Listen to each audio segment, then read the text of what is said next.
You have built a reputation, some businesses around kind of like the challenge-based business. But how does the challenge model create predictable cash flow for these entrepreneurs while keeping overhead and risk at a low place? To me, a challenge is the simplest way to remove the complexity behind what marketing is. I call it taste and see marketing. Like Costco samples, like, let's come hang out for 3 days or 5 days. The classic is the 5-day challenge model. Hey, come spend 5 days with me. Let me help you get a result. Let me show you what I can do for you. Let me prove to you I'm actually a true expert at what I'm talking about. I'll promise to give you an outcome. And if you want more, then I'll show you where to go deeper with me. To me, it's the most purest form of showing up and serving people. And bro, if you got the goods, then just show people. Like, don't tell me, show me.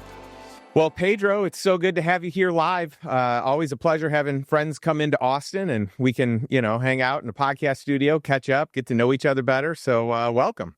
It's great to be here, and God's timing is perfect. That's right. Well, I figure we start off first just kind of talking about what I think you're world-class at, what really all the experts think you're world-class at, and then I'd love to get into your story. But you have built a reputation, some businesses around kind of like the challenge-based business, which is really cool. And I kind of want to talk about this from like a cash flow standpoint, because we do a lot with cash flow in our mastermind. And I want to talk about the challenges, around, I guess, how do you create high leverage, low risk on the marketing standpoint? So thinking about what you do, many entrepreneurs overcomplicate marketing straight up, right? I mean, that's first and foremost. But how does the challenge model create predictable cash flow for these entrepreneurs while keeping overhead and risk at a low place? Yeah.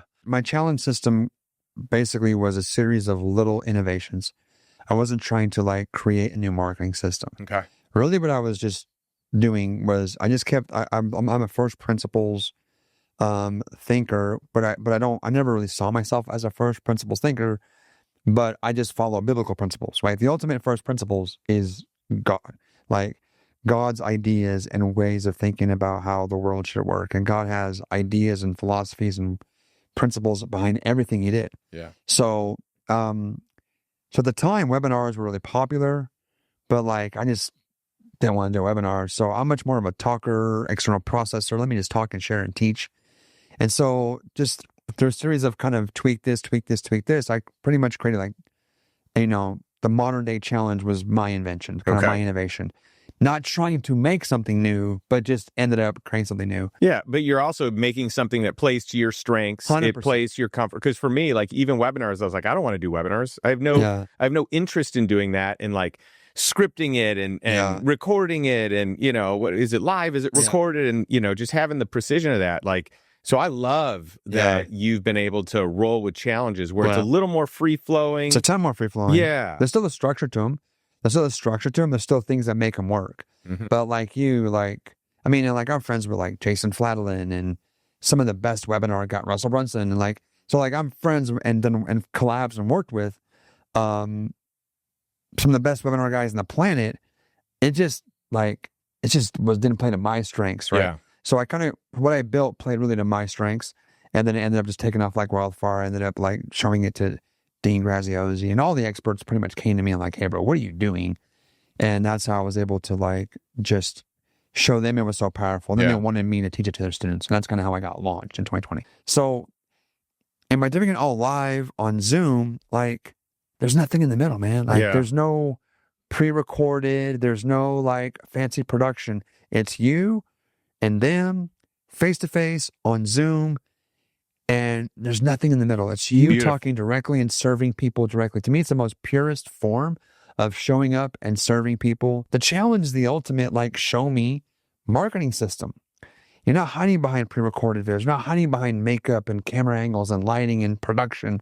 It's just you right there. Either you got it or you don't. That's right. And that's why, and people can fall in love with you, and it's live. And so sometimes the dog starts barking or the doorbell rings, or sometimes and it's when almost things happen that sometimes the internet goes out, and I've had times where the power went out and I get my phone and you're oh my God, these are terrible. But then people love it because they're this is really real. Real deal. This is real. Yes. This is really him. He's rolling with all the stuff.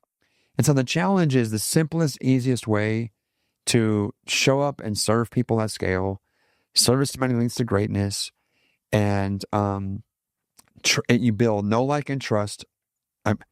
You build know, like, and trust crazy fast with a challenge. I've had people that didn't know me from Adam, saw an ad, came to a challenge, and right away were like, this is my guy, and off we go.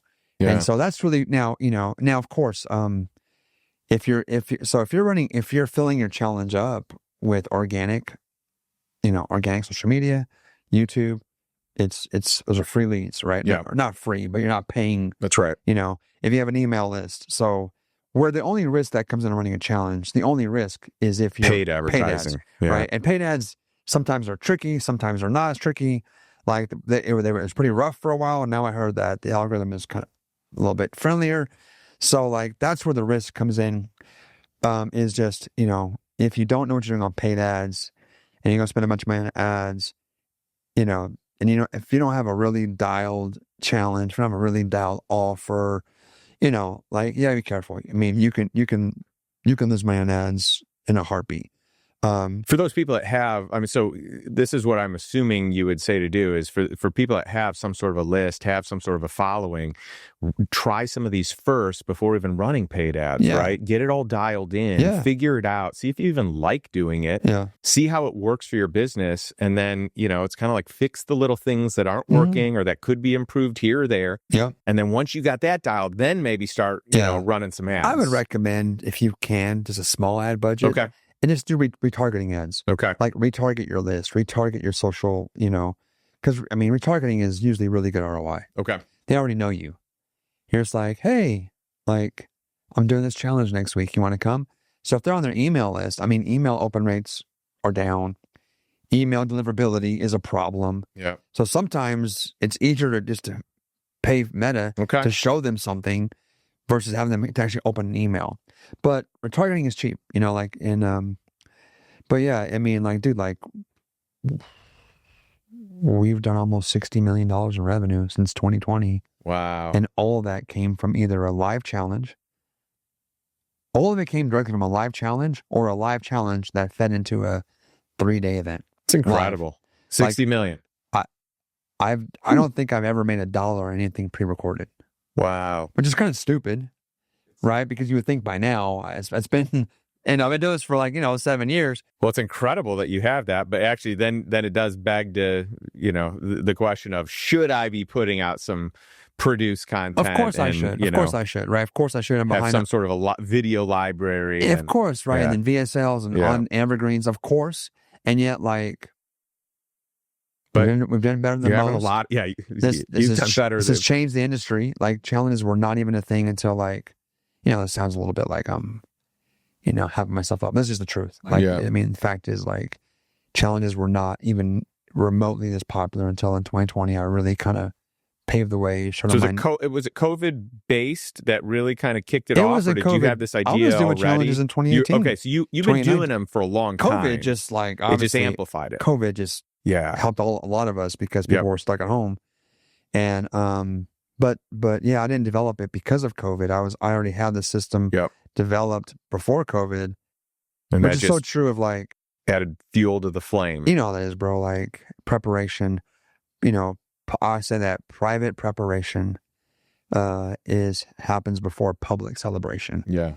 So I was just over here by myself doing my own. I was in my little faith-based niche, doing some stuff, doing some cool things, innovating, and not even knowing how innovative my stuff was. It was working for me. I never thought in a million years a guy like Dean Graziosi, some of the biggest OGs of internet marketing, Daymond John, all would be calling me like, "Hey, dude, show me what you're doing." And I'm like, "That's weird. What?" And then and it was cool to help and give back to people. I've helped huge ministry leaders learn what I do. I've taken ministries that were struggling financially or making not as much impact, and now that they run my challenge model in a nonprofit setting, they're selling more books, raising more money for missions, and helping people. And so the challenge model, it could be used for profit, nonprofit. I love that. It's really just a great way. It creates massive engagement. is you're not just passive. There's so much passive listening, we're doing a YouTube thing now, right? People on YouTube, mostly passively listening. Right. They're not sitting down, taking notes. They should, but they're not, right? So the challenge is just like really kind of live. We're here. It's a little bit kind of, it has a lot more of intentionality to it and a lot of engagement too. A lot of engagement, a lot of interaction. And it's a challenge. There's an assignment. There's an outcome. I give you homework every day. So it's just really a cool kind of way to really focus some time together, promise folks an outcome, and like I said, show up and serve at scale. That's the key thing, that when you show up and serve at scale, you add tons of value. You're gonna grow. You're gonna get referrals. You're gonna build a brand. People will want to stay with you and spend time with you. So let's simplify this even more. So I've got to imagine a ton of people listening to this or watching this right now have heard of challenges. Maybe some people have done challenges. Okay.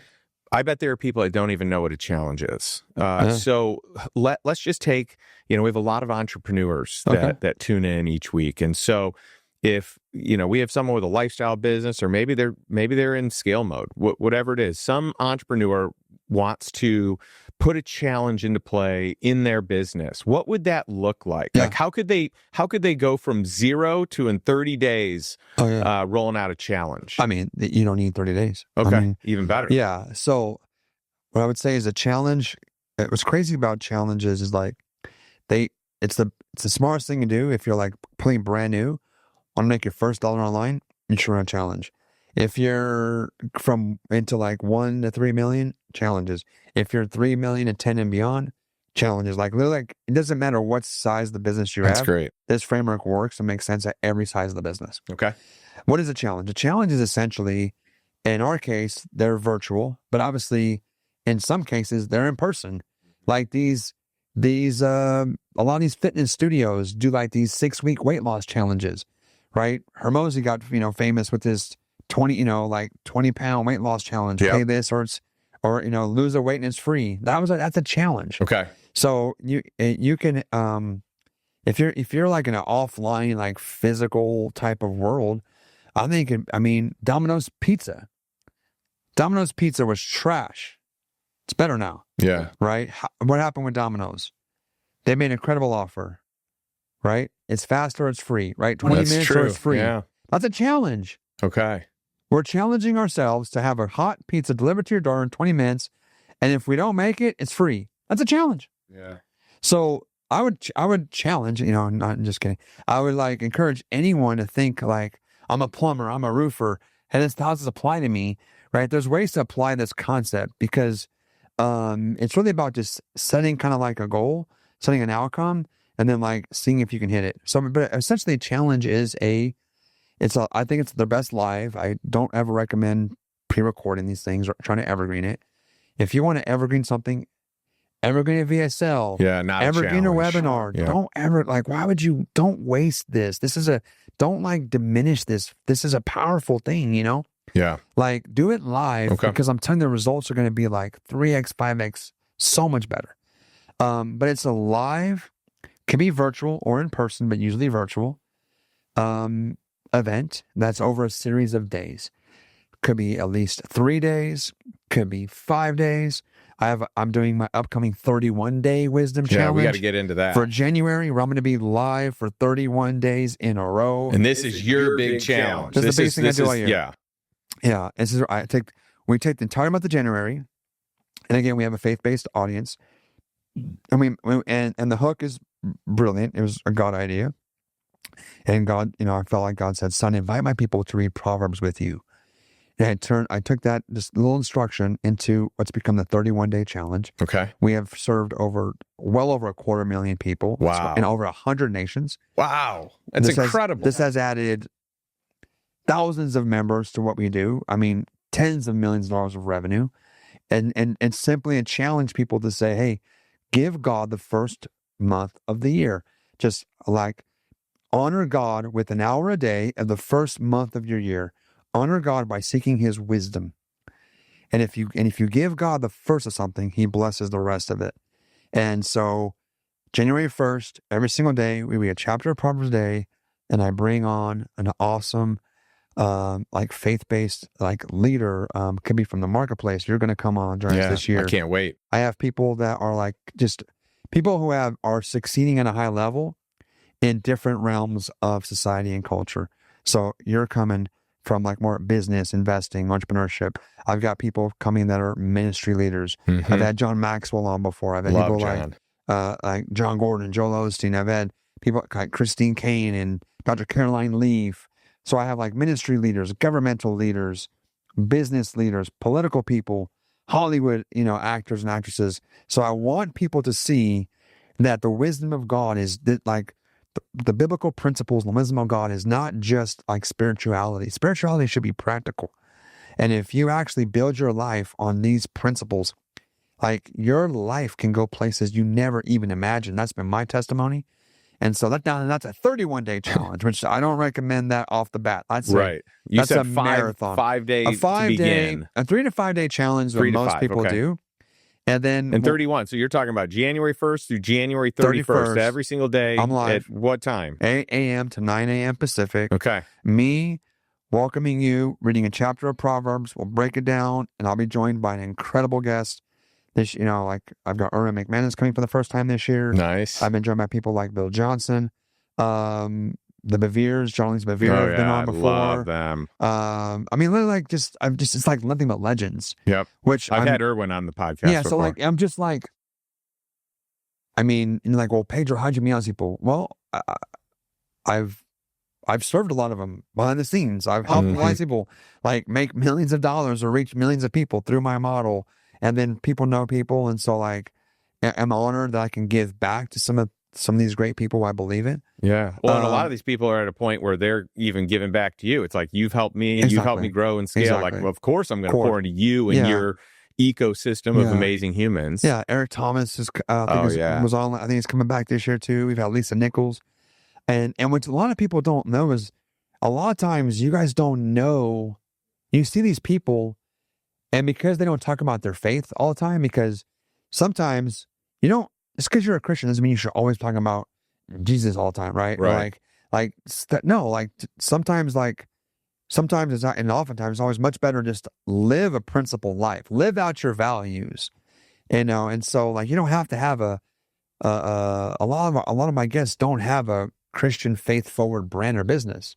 But they are. But privately, that's who they are, and that's why they're successful.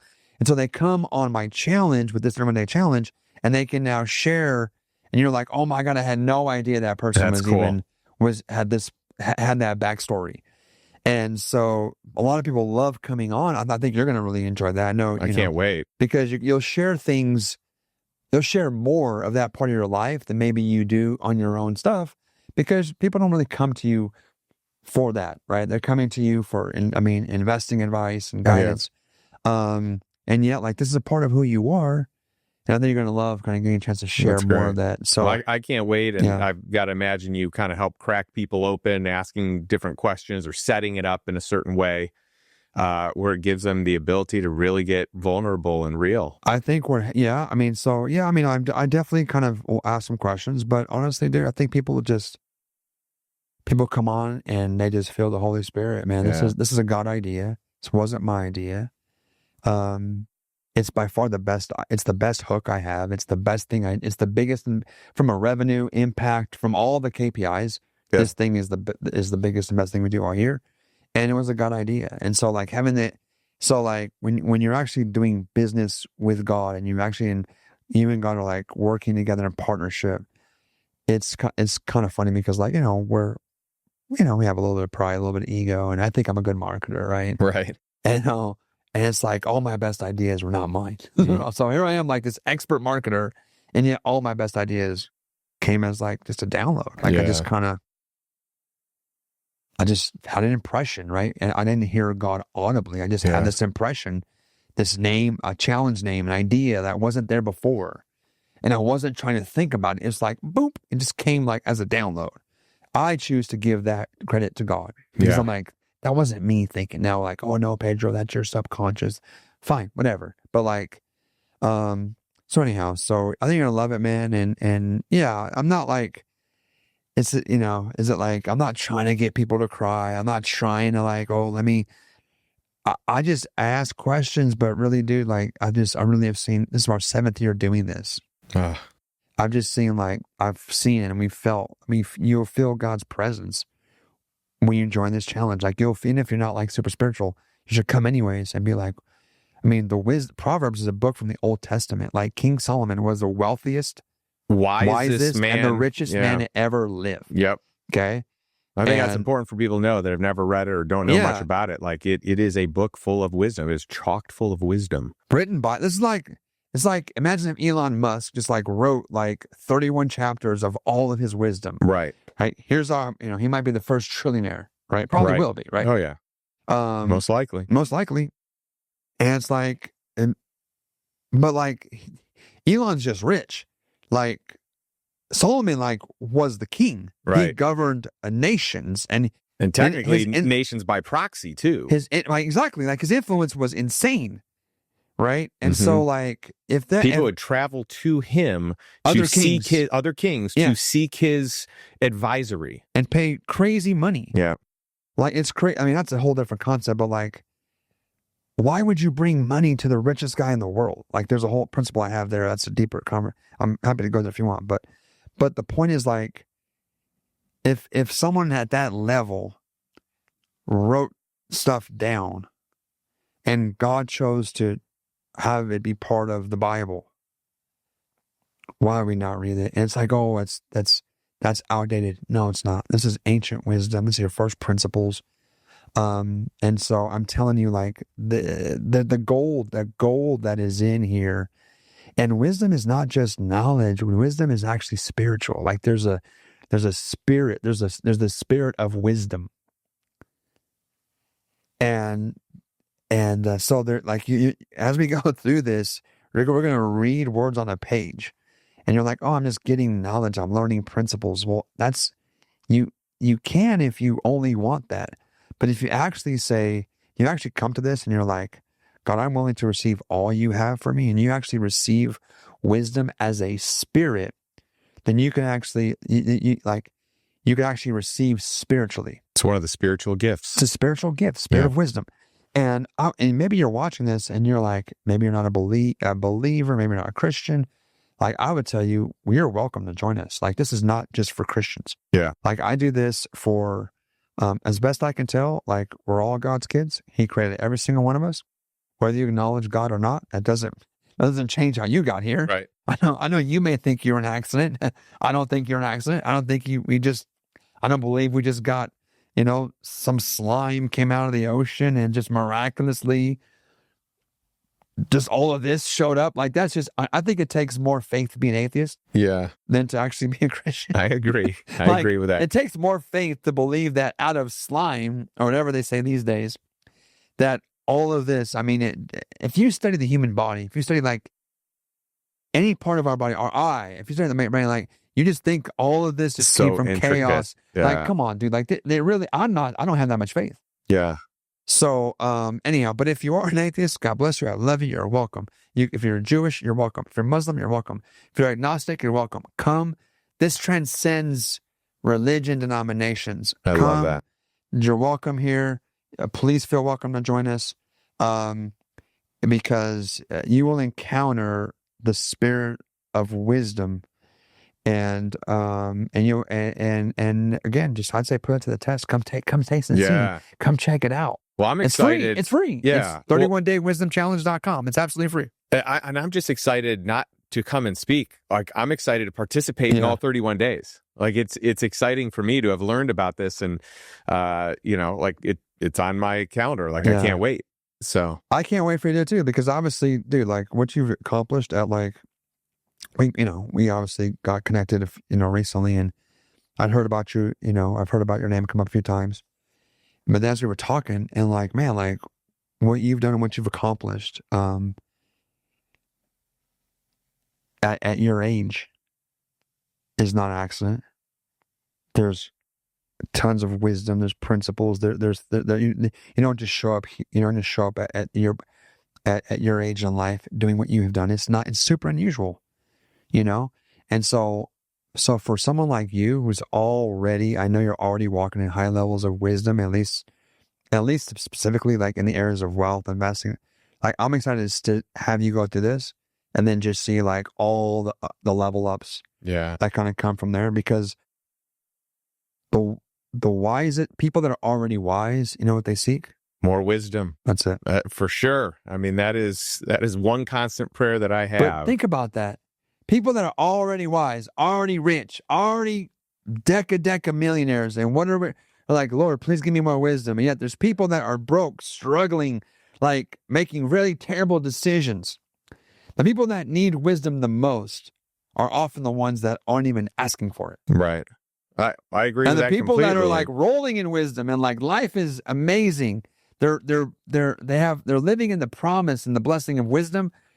Their prayer like, God, give me more wisdom. Give me more wisdom. Not more stuff, more wisdom. Yeah. And this is why God honored Solomon's prayer. Mm-hmm. As a teenager, God comes to Solomon at night in a dream. And it's like, what do you want? It's like genie in a lamp. And he didn't rub and this is not biblical, right? He didn't rub the lamp. God's not a genie. Yeah. But it's as if like God is talking to Solomon. He's like, ask me anything you want. And Solomon asked for, he says, give me wisdom. Yeah. Because he was a king at like a teenager. So crazy. He's like, give me wisdom. Why? So that I may serve and rule over the people well. Yeah. He asked for wisdom not for himself. He asked for wisdom because he was a young boy, and now he's the king. He's the ruler of Israel. And he's like, please give me wisdom so I could be a great king, not to feed my pride or my ego, but so I can serve your people well. And God said, because you asked for wisdom, and because you asked for wisdom for the best possible motive and reasons to take care and serve my people, the thing that God loves most is people. Anytime God can trust you to be a blessing to his people, God can promote you. That's right. And so God said, because you asked for wisdom, I'll give you wealth. I'll give you long life. I'll give you all this other stuff. Yeah, it's a beautiful story. And I like that you're directing people to it the first month out of the year. Now, how on earth did you get to become the challenge expert, the challenge master? Because early in your career, this was not the case. And in fact, early in your career, you had a pretty rough outcome with some investments. And I feel like there's a lot of wisdom that you gleaned in that situation. I'd love to talk about kind of what got you to this challenge. So like, what's the story between, you as a young adult and you now as the foremost expert in this space? Yeah. So the challenge guy happened because I kind of work a little backwards. Like that happened because God tricked me. I was a financial planner living in obscurity in Vacaville, California. I was had an office. I was running retirement seminars.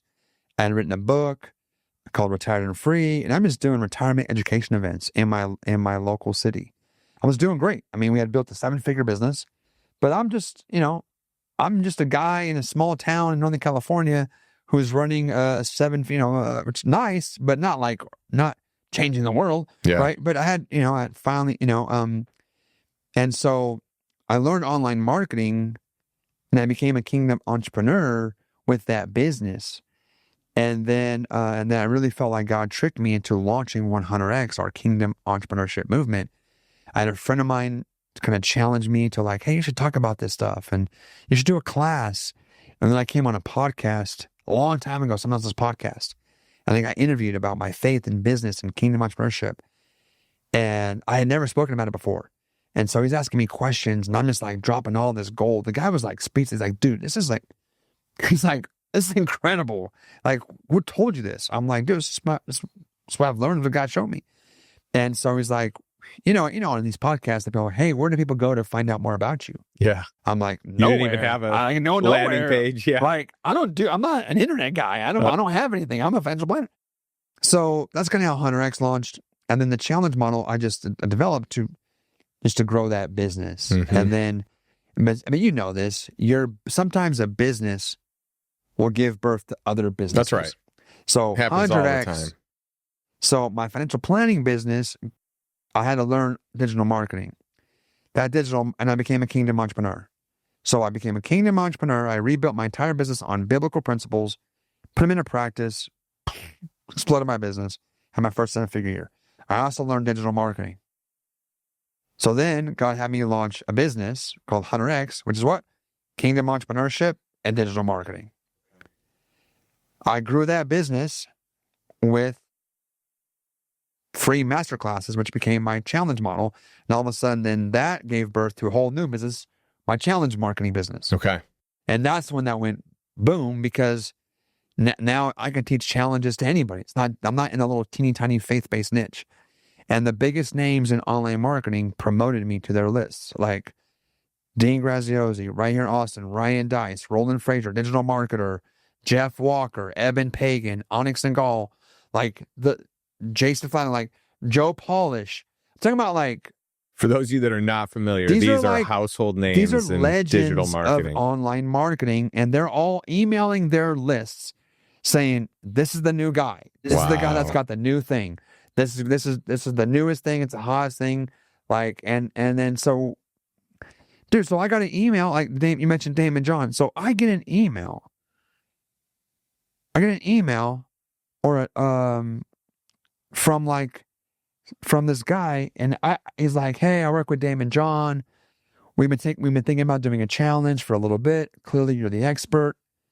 Can we talk about hiring you?" I almost didn't reply. I thought it was complete spam. Oh my goodness sakes! So I'm like, just in case this is real. So I reply back. The guy calls me, and I'm like, "Dude, how did you even hear about me?" He's like, "Oh, I got an email from Ryan Dice. I'm on Digital Marketer's email list." Whoa. They're like, "If Ryan says you're the expert, then you're the guy you talk to." Well, I love Ryan. Yeah, because people take everything he says. The guy has built such a great reputation. He's right here also, dude. Yeah. You know what's crazy about Ryan? He doesn't even know this.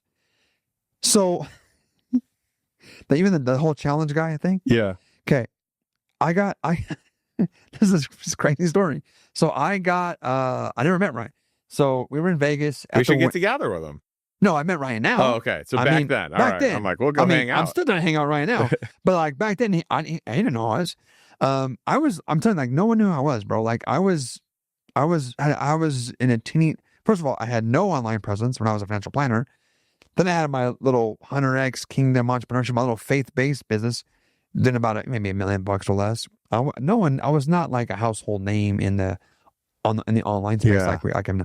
So, but a mutual friend, booked us for a breakfast to kind of connect.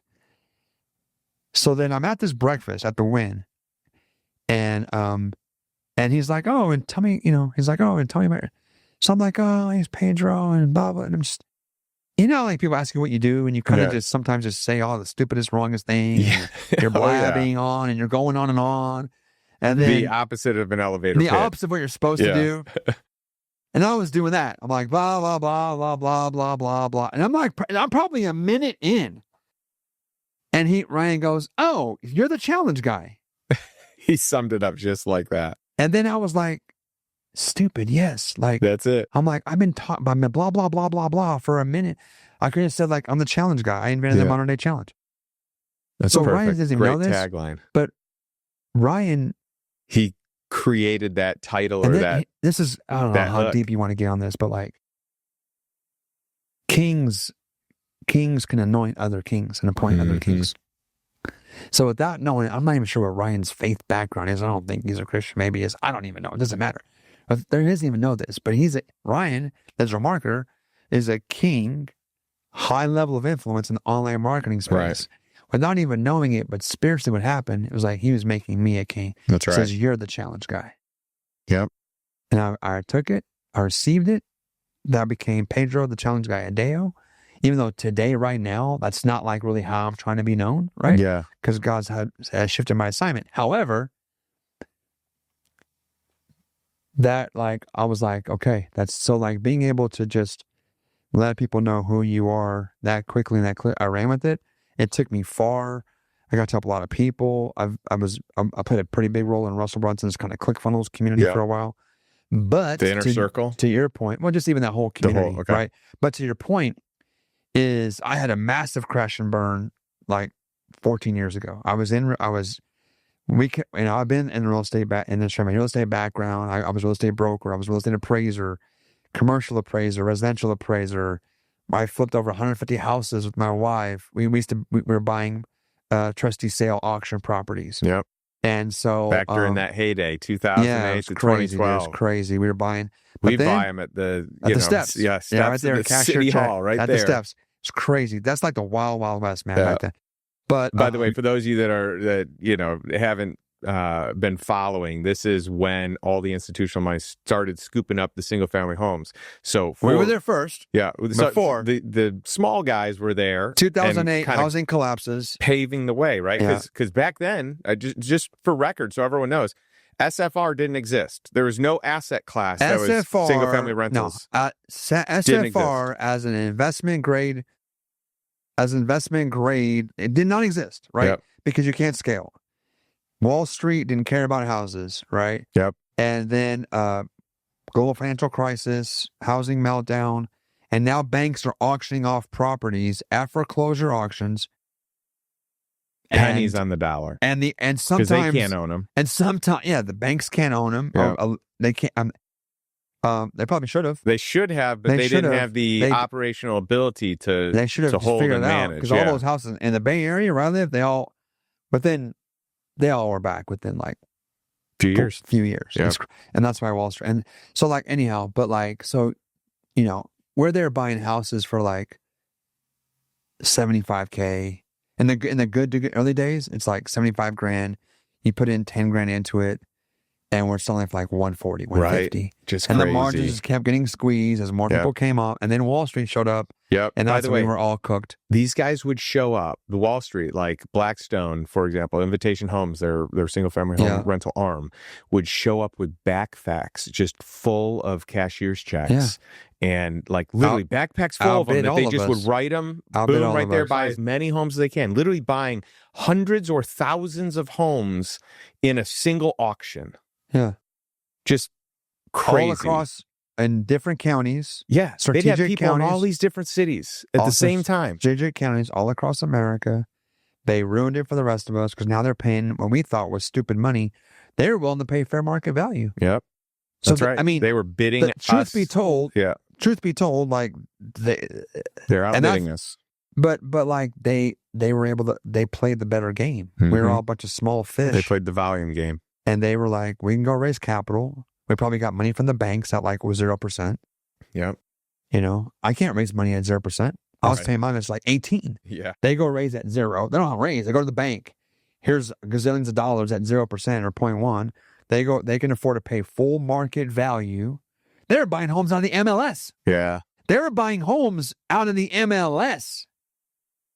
It's so crazy. I mean, we can never do that and make money, right? Right. No way. I think I maybe bought one off the MLS and still flip them in money. The rest were all I'm paying cash at the auction, right?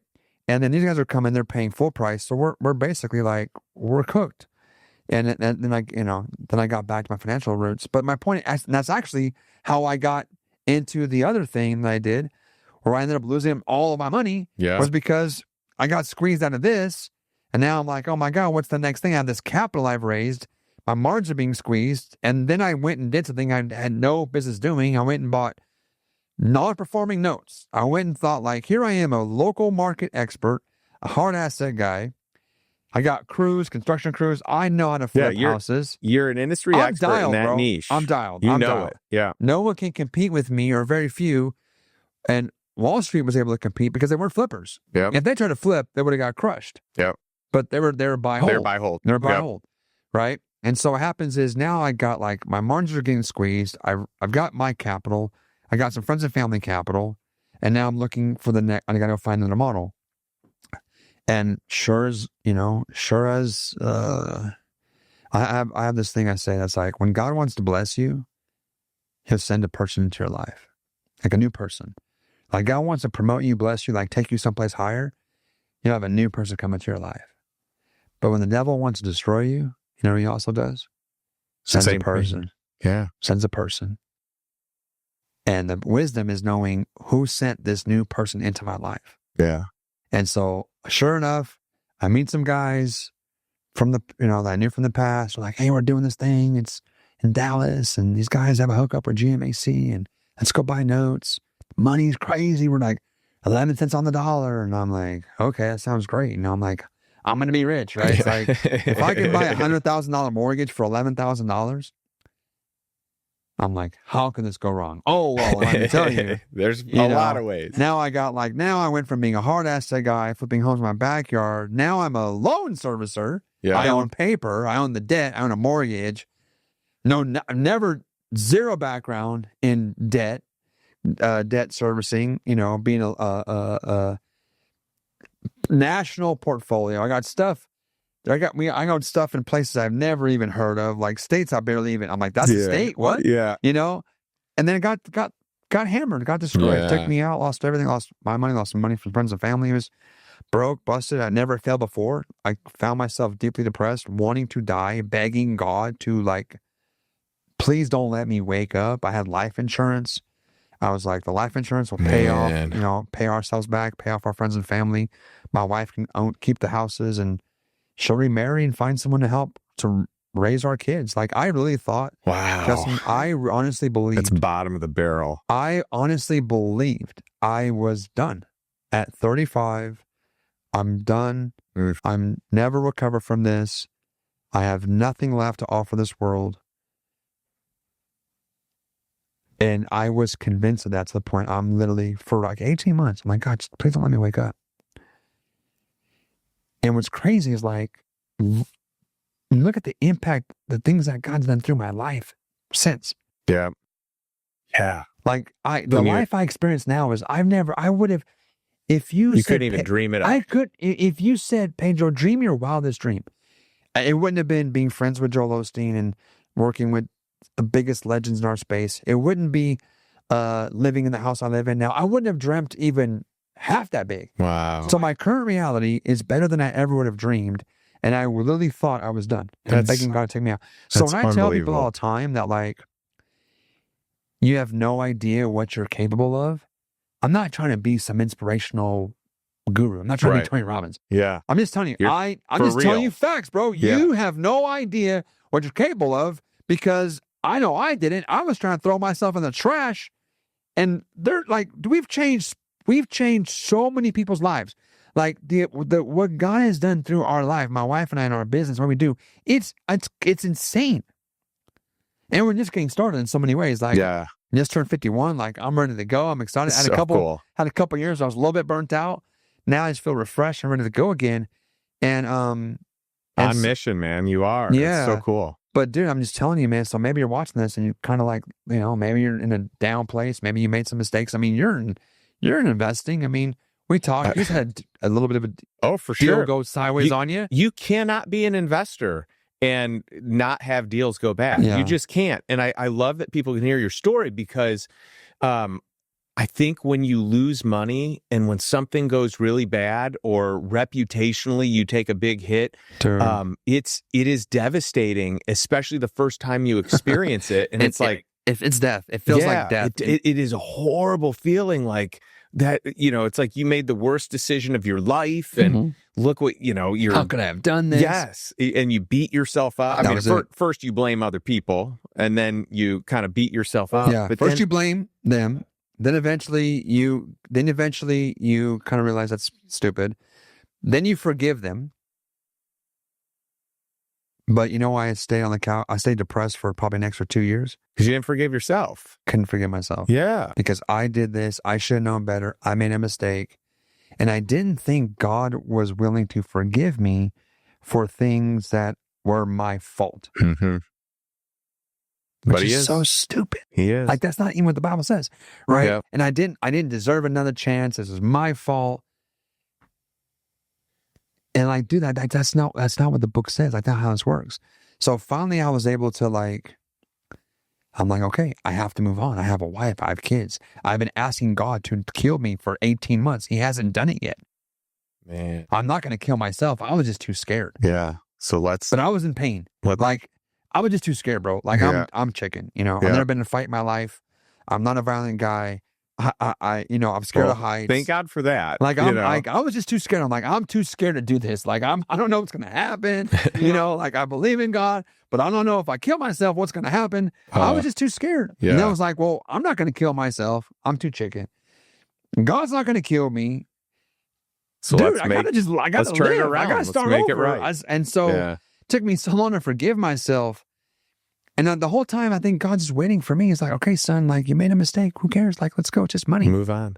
Yeah. It's just, by the way, that's it. It's just money. It's just money. Too many people have too much of their identity wrapped up in it. So it becomes such an idol, such a thing that's coveted or egos tied up in it that it is more painful than what it actually should be. It could just be a learning lesson. Yeah. But when ego's wrapped in it. It's more than ego. Here's what God told me. Here's what I realized.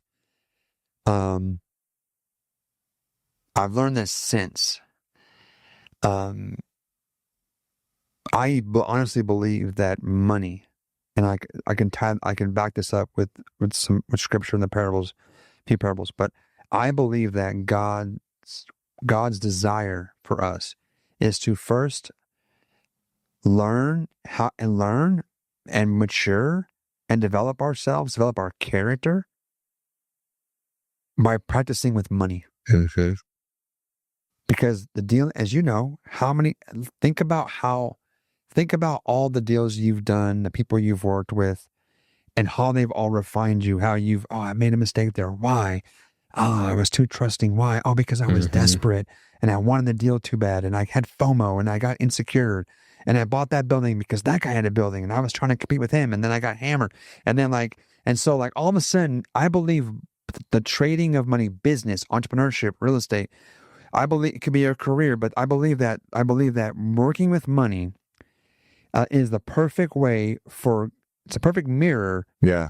And if you allow God to reveal to you all of the junk in your heart, all of your insecurities, all of your fears, all of these impurities that are in you, money will reveal those to you. Yeah. It's a great magnifier. And then what happens is, so that means you might lose money. You might screw somebody over. You might get screwed over. And you're like, oh my God, look what's happening. Look. And then you got to learn and then be like, why did I do that? Why did I let that be done to me? And then finally, God's like, okay, great. You are practicing with money. And now you have wisdom. You've proven yourself wise with money. And now I can trust you with true riches, which is his people and his power. I thought my life was over because I lost money. God's like, dude, I don't care about money. I can replace money. I can't replace you, Pedro. Yeah. Oh, that's beautiful. So he's like, yeah, I don't, we shouldn't be reckless with money. Nope. We shouldn't be reckless and it's just money. No, hold on a second. It's not just money. Yeah, we still need to be good stewards of that money. Somebody worked for that. I worked, we made the respect capital. But big mistakes are going to happen. But mistakes are going to happen. And even when you're dude, I mean, some of the best lessons you're ever going to learn are going to come from those mistakes. Not when stuff's going great. You ever lost money in the deal? I certainly have. Did you do it on purpose? No. Did you go into the deal? I can't wait to lose money in this deal. No. In fact, it's funny because no one does that. No one goes here. Oh my God. I'm so excited. Yeah. Because to lose money. Who puts money into a deal? No, they're going to lose money. Nobody in the history of history has ever done this. And yet we've all lost money. Yeah. Well, and it's even worse. I have read all of Warren Buffett's stuff or most of Warren Buffett's stuff. But it's one of his biggest lessons is don't risk what you need for what you want. Yet I have done that before and I've lost it. Dude, I don't do it anymore. I teach that because we still have a financial planning company. And we still help a lot of people plan for retirement. And I'm telling you right now, and when this video if this airs hopefully the next week or two. Yeah, I will. As this video is airing, what's happening in our economy? We're at all-time stock market highs. Yeah. Main Street is suffering. I think we're already in a recession. I think that we're already in a recession. We're at all-time highs in the S&P because 5 companies are crushing it. The rest are basically flat or down. And you got people that have all of their life savings, their whole 401k, all IRA, brutal. Their entire life savings is in the market at these all-time record highs. Yep. and they're maybe in their 60s, they're going to retire soon, maybe retire. You think their advisor's calling them? Right. You think their advisor's calling them and say, hey, no, market's frothy. No one is. We got to be careful. Maybe you should pull. No. And on top that call's of that, not coming. On top of that, most of these people who are retiring don't even know that the wealthiest people in the world only have about 20 to 25% of their net worth in the stock market in the first place. But most of these people have all of their net worth or most of their net worth in it. And if they have more, it's because they can afford to lose it all. Yeah. Or they have people that are actively managing it. Yeah. Right. Where they're actively managing it. The biggest lie of my industry is a little off topic, but not really. I mean, it's like the biggest lie of our industry of like wealth management and financial services is when a typical person hires a financial advisor, what they think that person does is not what that person does. Yeah, I agree with that. They think that person has 15 screens. They're trading all day. Looking at the markets. What's gold doing? What's the yen doing? They built their algorithm. They're not, dude. They don't even know how to do any of that. No. They're salespeople. Yeah. By the way, if they knew how to do that, they'd be working for Citadel and all these other companies, right? Like and they'd be quants or building, you know. These are glorified salespeople who passed a pretty hard test, but they're salespeople. They're there to sell you. They're there to hopefully serve you, and how they serve you is by trying to keep you calm when the money's going up and down. Yeah, but only about 1% of them are fiduciaries. They're there to babysit you. And dude, fiduciary is a joke. Yeah, agreed. Completely agree. If you listen, bro, if the stuff I have seen, the work I've seen come through my office of people who are under the care of a fiduciary proves to me, I know from experience, that means nothing. Yeah. That means nothing. Well, it's just crazy to me that 99% all these people have fiduciaries and they don't have to do something for their clients' best interests. Exactly. But all of these people that come through our office, many they have advisors. Yeah. And they're you look 80, at it 20, and like, 80-20. Yeah. 80 stocks, 20% bonds. And we're at all-time record highs. These people are drawing income from their or about to retire. Like, okay. One crash, and you cannot get that back if you're at retirement age. It might take you 6 years to recover. Yep. And that might be generous. It might be a lot longer. Could be a lot longer, right? You know? So I'm just saying, like, I think that fiduciary thing is, I just wanted to kind of. No, that's good. Because I think. So it might be closer to because you're mostly like a real estate guy. Like, you're most like. You do very little with traditional financial stuff, which is smart, right? That's why there's no way you'd be where you are, and just in the indexing in the S&P, right? That's so. But so I don't think you're even really aware of how bad it is for conventional people. I don't. I'm sure they're getting conventional inside knowledge. They're getting conventional advice. They're getting conventional advice. It's 60-40. It's all the basic, typical stuff. And really the job of Wall Street is to keep you fully invested. Yeah. Yeah. Keep your money. What is your investment? Have you putting more money in? That's it. By the way, even the CIO, so I had a chance to see the CIO of BlackRock, and he spoke, and he even said the 60-40 split is dead.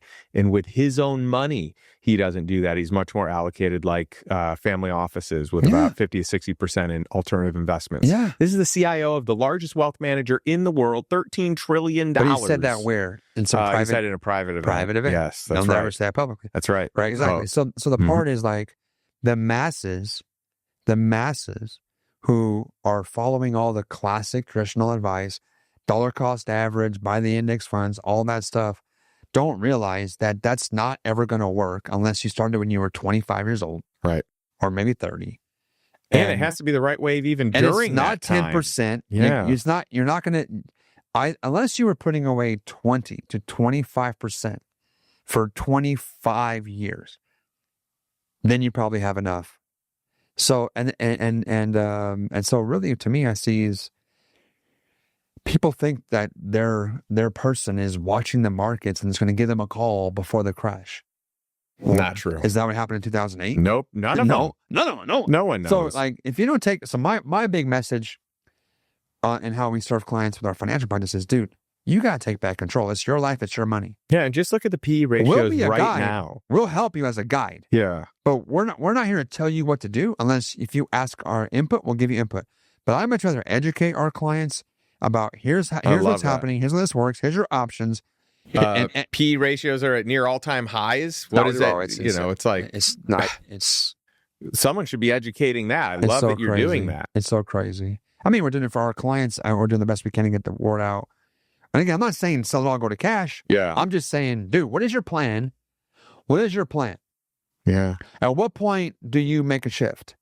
If you're down 10%, is it 20? Like, people don't even have an idea of what to do. So then it starts falling. Now, like, oh, I'm just going to wait for it to go back up. And then now they're buried in a 40% loss. And it's also the difference of like, am I trying to maximize all my dollars? Which a lot of people, it's like the vast majority they're trying to maximize versus like, when is it time to take chips off the table that you just can't lose? Yeah. That you can live on, that should everything go wrong, it's like that needs to be part of the plan. So I know we probably need I think we're okay. We need to wrap up soon. I know this has been awesome though. And the other thing too for a lot of people is they think they think their safe money is safer than it is. Yeah. Oh, that's the truth. Like, that is so the truth. Things are a lot more correlated than people realize. Yeah, and because back in the day, remember back in the day, fail-proof, and we've learned that they're not. Okay, back in the day, what we were all told, oh, when stocks go down, bonds go up, and then except now they go the same direction. And you said it, man. And we had the worst, if you look at the performance on a 60-40 allocation of stocks to bonds, in the last couple of years, we've had two of the worst performing years, two of the top three, I believe, worst performing years, one of them being the single worst year in the last 100 years, century, on a 60-40, what is touted as the safest portfolio allocation, having the worst performance in a century's history. Yeah. So, Pedro, what are you saying? I'm saying is the era of blind faith and trust is over. Yeah. I don't care what's on the building. You're like, but Pedro, I'm a client of blanky blank. Yeah. Bro. B of A had to get bailed out. Goldman had to get bailed out. Like, some of the most prestigious names in 2008 would have been gone. That's right. They're only here because they had the right connections. And you think they're not doing it now? Or it's too risky to let them go. Yeah. Oh, too big to fail. They were not too big to fail. The checks they they're were paying scratching off, backs. No, the checks were too big to pass up for politicians. Yeah. Right? And again, I'm not a conspiracy theorist. I just reality, like, it's in America, we have lobbying. It's legal. It's legal to just pay people insane fees or give them jobs after their career. Consulting contracts. Consulting. Oh, here's $250,000 for a speech. Dude, ain't no one's speech with $250,000. I can tell you that right now.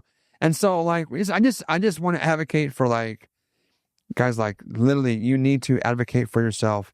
Biblically, you're supposed to be a good steward of your wealth. Yeah. When people give you capital, it's not like, hey, Justin, you steward my capital. No, it's they are a good steward of their capital. They see you have wisdom and you've done a great job. So now they're partnering with you, right? So you provide a service to them and you're helping them be a good steward.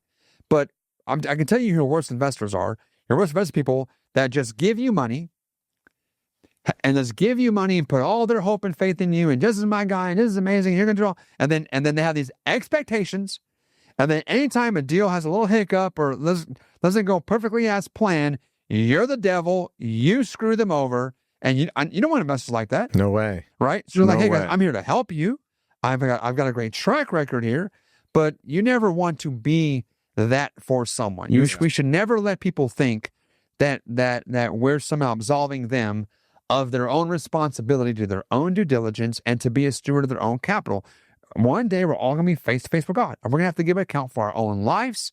How do we steward our time, our gifts, and our money? Yeah. And you cannot outsource that to anybody. They could be guides. They can help you. But at the end of the day, we need to be responsible. Take ownership. Bring it in-house, make great decisions. Right? Get it.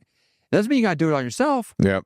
But find people that will actually tell you what's up, be honest, be transparent, have more of an educative consulting approach, not just hit a button, have some robot allocate you, and now you're in some, like you're all mashed up with a bunch of everybody else. And I just think, man, like most people are just very, very trusting and have never looked at how much risk they're taking, how many fees they're paying. They don't know the risk, yeah. Don't know the fees, that's for sure. And don't even recognize that there are ways to get preferred terms the way that we do. And just for clarity's sake, I just want everyone, watching and listening to know that I actually don't raise money. I don't actually invest people's money. Okay. I don't advise. I don't do any of that. But I love to educate. I love to teach. I love giving people access to the things that I'm investing my money in. And so, one of the coolest things about what we've built is that there's no way that I can make money on someone else's money. That's the thing I can't stand about. I didn't know that. I didn't know Wall Street. I thought in general. You have an amazing track record, bro. Thank you. So thank you. So you could easily, you could easily be raising capital. I for sure could. Yeah. You've got a great track record. And really, it's great to have had some loser deals so that you understand that and you can learn from it. But, track record wise, I've lost very few from a percentage standpoint. But the moment, if I were to ever be able to make money on someone else's money, now I all of a sudden have a bias. And I don't want that bias. I just don't like it's. So I want to be the opposite of Wall Street. I want to be the opposite of financial services. I know that, by the way, it's abnormal that I don't make a carry. It's abnormal that I don't make, something somewhere in there. For your audience, let me say it for you. It not only is abnormal, like I've almost never seen it, right? Like this is the model, right? The person, someone like Justin, goes underwrites, finds a great deal. They're the GP. There's LPs. There's an override. There's fees. Like this is the model. This is literally Wall Street private equity. You've got big names in our space that raise capital, and they're making an override. And here's the problem with that structure, as even if you are like the most holiest person, highest integrity, like honest Abe, you cannot ignore the fact that there is inherent conflict of interest to place capital. That's right. Because money in the bank you don't get paid an override, you don't get act fees, don't get management fees. So there is an inherent conflict of interest when you are making the bulk of your money from other people's money. That's the industry. That is the entire industry. TICs, real estate. Yeah, it drives me crazy. And I also don't want the temptation. I don't want the temptation to be like, oh, I can actually make a little more if I were to, show this deal. I don't want that. I think that pollutes what we've built. And I think the reason that our renewal rate in our masterminds are so high is because that bias doesn't exist. Yeah. I only make money because I invest my own money in everything we do. You're just sharing your deal flow with your members. That's right. That's right. I don't know of any model like that. Just to be honest, I'm not like in this. I'm not like super in this space, but I've been around and I've seen a lot of deals and a lot of PPMs and a lot of stuff. I'm not aware of really anyone that I've met that has this model, and that's why you've done so well. Yeah, well, thank you. You found it, and that's wisdom, Justin. That's wisdom on your part to say, hey, I don't want to have this temptation. So, but I still want to have a great career. How can I find a way to still have a great career, make money, but make money in a different way where I'm better aligned with the people I'm serving? And you found a way to do that. That is wisdom, and that is the fruit of what I call that is kingdom entrepreneurship. How can I come up with an innovative? It's always innovative. But yet, like, it's innovative because no one's done it, but it's innovative just following ancient principles. Yeah. Right? Which is, how can I actually serve people at the highest level? How can I put people way ahead of me? How can I mitigate any possibility that a conflict can show up? And you created an amazing business for yourself doing that. And that's why you probably have the business that you have. It's probably have the referrals you do, and it's probably have the stick rate that you do. And yeah, man, that's awesome. I did not know that. Like, I know we talked about it, but I just assume you do deals that you raise capital, right? Because that's what everybody else does, right? That's right. That's just right. Like, so my friends that raise money think I'm crazy. I apologize for lumping you in and making that assumption. No worries. I'm glad you clarified that for everybody. But well, this has been awesome. Yeah. I just love having you in town, love your energy, love everything you bring. Like this is, I feel like this was a podcast episode chock full of wisdom. So thank you so much. Yeah. I guess one last thing from you. Where can people learn more about you and the Wisdom Challenge? I know you mentioned it earlier, mention it again. Yeah. So like it kicks off on January 1st, 31daywisdomchallenge.com. There'll also be a link in the show, right? You want to go and grab that link. You can just use the link that's in the description. That way I can track and know how many folks came from this podcast because you're following Justin. It's always good to have those numbers.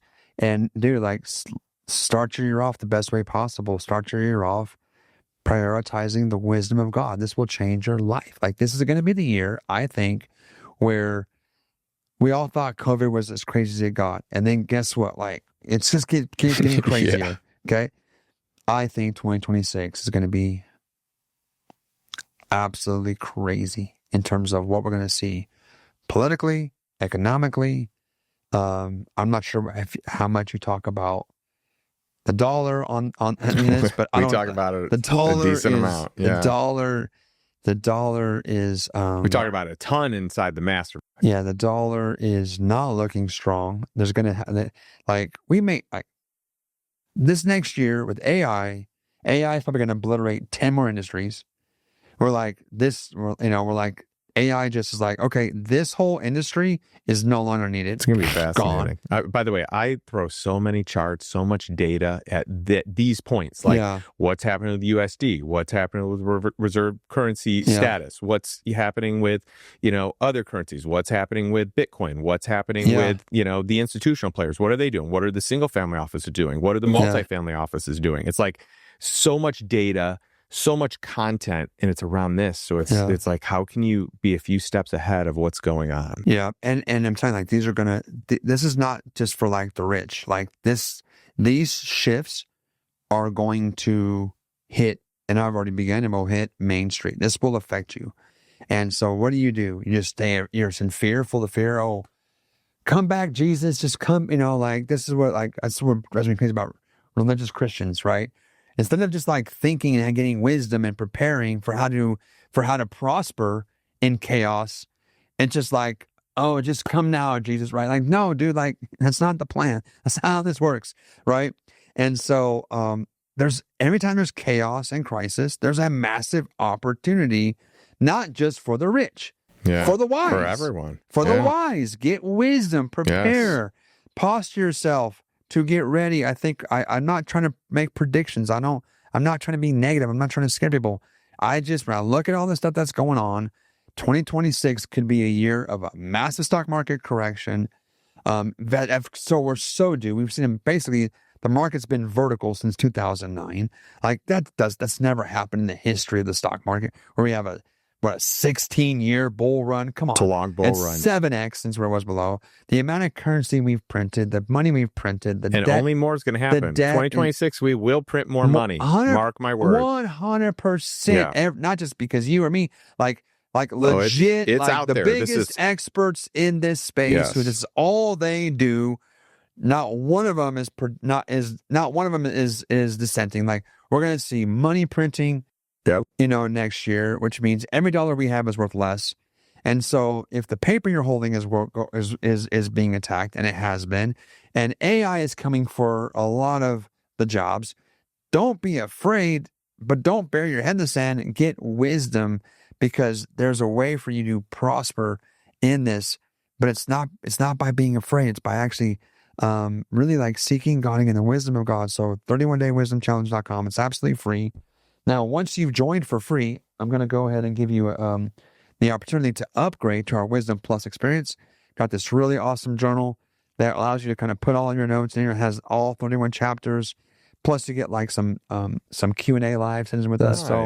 So if you're going to come for free, but check out that Plus experience. That's awesome. And bro, I'm excited to have you. I can't wait for us to kind of go. It'll be in reverse. I'll be asking you questions. That's right. We're going to have a good time. We're going to have a great time. We're going to help a lot of people. We're planning on over 250,000 people this year. Wow.